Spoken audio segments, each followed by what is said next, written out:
Olá, meu querido, tudo bem com você? Desejo que esteja tudo na santa paz. Meu nome é Marcos.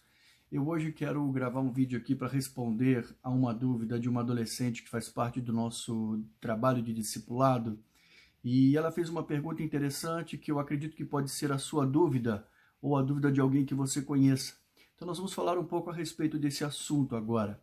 A pergunta que ela fez é a seguinte: por que as pessoas não poderiam se casar com pessoas de tribos diferentes? Olha que pergunta legal, né?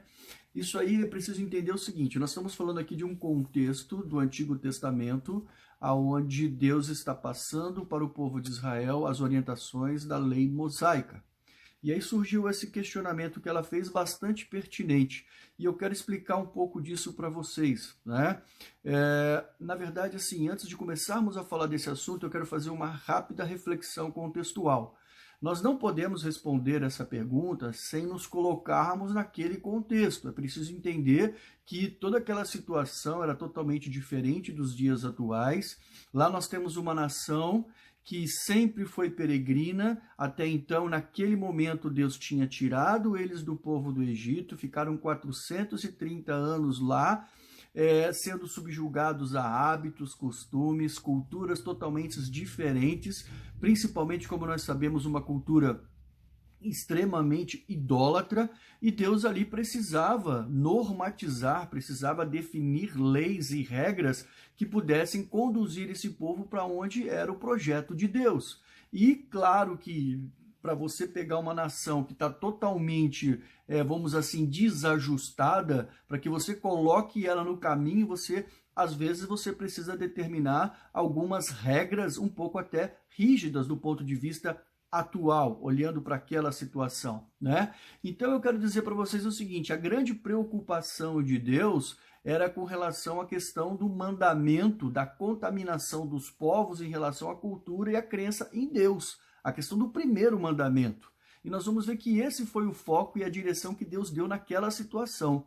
Eu quero te convidar a ler comigo o que está escrito lá no livro de Deuteronômios, no capítulo 7, no verso 1 ao 4. Ali nós vamos entender o porquê dessa história. Vamos lá. Quando o Senhor, o seu Deus, o fizer entrar na terra para a qual vocês estão indo, para dela tomar posse, ele expulsará de diante de vocês muitas nações: os hititas, os girgazeus, os amorreus, os cananeus, os ferezeus, os heveus e os jebuseus. São 7 nações maiores e mais fortes que vocês. Para um pouquinho aqui, Deus já está dizendo, as nações são mais fortes. O risco de que eles venham a contaminar vocês com a influência deles é muito grande. É isso que quer dizer aqui. Não só em força militar, não só em poderio militar, mas em força cultural também, em sentido amplo, né? E aí, continuando. E quando o Senhor, seu Deus, as tiver entregue a vocês, e vocês as tiverem derrotado, então vocês as destruirão totalmente.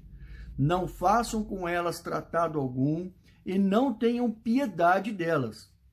Não se casem com as pessoas de lá e nem deem as suas filhas aos filhos delas, e nem tomem as filhas dela para os seus filhos, pois elas desviariam seus filhos de seguir-me para servir a outros deuses, e por causa disso a ira do Senhor se acenderia contra vocês e rapidamente os destruirias. Então, amados, nós podemos aqui compreender que a questão da preocupação do Senhor, de Deus, não era com relação a ser branco, preto, amarelo, asiático. Não tem nada a ver com cor de pele. Tem uma preocupação de preservação da crença. Era isso, única e exclusivamente a questão da crença. Eu fiz uma pesquisa até que bastante interessante para poder responder a essa pergunta, e eu encontrei um site chamado A Bíblia que fala um pouco da cultura judaica. Eu só estou fazendo essa nota de rodapé, mas eu vou deixar aqui na descrição do vídeo o endereço desse site. Eu não vou entrar muito no aspecto, mas lá, se você tiver curiosidade para ver como que o judeu trata isso até hoje, você vai entender que eles ainda seguem essa questão com algumas situações bastante interessantes. Mas eu vou deixar para você ir lá e pesquisar, senão o nosso vídeo vai ficar aqui um pouco longo, tá certo? Mas assim, a nossa adolescente, ela perguntou com relação não ao casamento do povo de Israel com outras nações. Eu falei agora sobre o casamento do povo de Israel com outras nações, mas eu quero agora entrar na resposta da pergunta dela, que era o casamento entre as tribos de Israel. E como nós sabemos muito bem, o povo de Israel, ele foi originado aí em relação às 12 tribos, né? Eram 12 tribos que eram os filhos de Jacó, né? E aí nós vamos entender que o problema todo com relação ao casamento entre os filhos de Israel, entre as tribos de Jacó, né, as diferentes tribos de Jacó, não era mais a questão de crença, porque até então todos eram do povo de Israel e todos criam em Deus, né? A questão passa a ser outra, a questão já é uma questão mais de herança. E aí eu quero chamar a sua atenção, porque como que você vai entender isso, né? Deixa eu te explicar.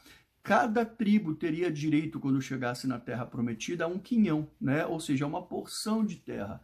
E a partir do momento que começa a misturar entre as tribos, casar pessoas de uma tribo com outra, isso daria problema na hora de dividir a terra, quando chegasse na terra prometida.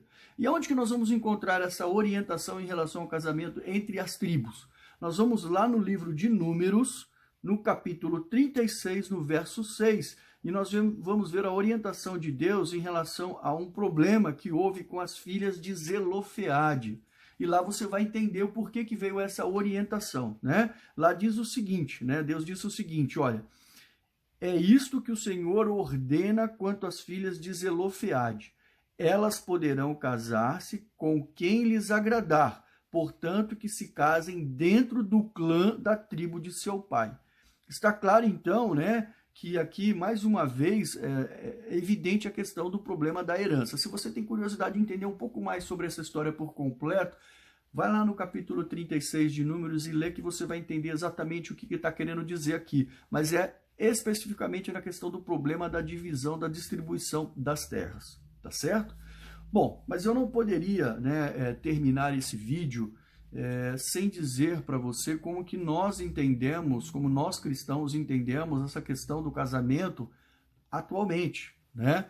E aí eu quero dizer que nós temos uma referência muito interessante que está escrito lá em 2 Coríntios, no capítulo 6, no verso 14, que o apóstolo Paulo escreveu. Lá ele fala em relação ao seguinte, olha que coisa interessante. Não se ponham em julgo desigual com os descrentes, pois o que tem em comum a justiça e a maldade, ou que a comunhão pode ter a luz com as trevas? Então, assim, olha que reflexão interessante. Aqui no caso, o apóstolo Paulo já está dizendo o seguinte, olha, não vamos nos ater à questão de cor de pele, mas o problema passa a ser espiritual, né? Como que eu vou colocar sobre a mesma casa, sobre o mesmo teto, num casamento onde representa a união, uma pessoa que crê, né, tem uma crença com outro que crê em outra coisa? Isso vai dar conflito, né? Como que pode a luz, né, misturar com as trevas? Isso vai dar conflito. Então, o que o apóstolo Paulo fala? Não se ponha nesse tipo de julgo desigual, abstenha-se desse tipo de relacionamento, porque a gente sabe muito bem que é muito mais fácil um descrente desviar um cristão, até porque ele vive num caminho aqui largo, né? E a gente vive num caminho mais estreito. Então a tendência é sempre o corpo pedir para que a gente viva na largueza e não viva um caminho estreito. Então isso daí fica uma orientação, não é uma questão de raça, de cor, de pele, mas é uma questão de entendimento de caminhos que você segue, de religião, de crença, o que você acredita, para que você não seja submetido ao risco de perder a sua fé. E há de se considerar uma outra coisa muito importante, que a partir do momento que um homem ou uma mulher coloca o amor por uma pessoa acima do amor que ela tem por Deus, dos seus mandamentos, ela teoricamente está cometendo um pecado gravíssimo, que é o pecado da idolatria. Porque nós sabemos que o primeiro mandamento é amar a Deus sobre todas as coisas.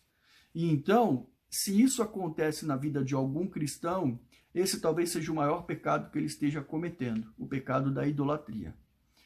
Bom, eu espero que esse vídeo possa ter respondido a essa pergunta, que isso possa te trazer esclarecimento, que isso possa te trazer algum tipo de crescimento espiritual. Se você gostou desse conteúdo, por favor, pode curtir, pode compartilhar e não deixe de seguir aos outros vídeos do canal, que a gente vai estar trazendo respostas para outros questionamentos, além do conteúdo das videoaulas, que eu vou deixar tudo aqui também na descrição do vídeo. Que Deus abençoe sua vida, que você seja feliz e até a próxima.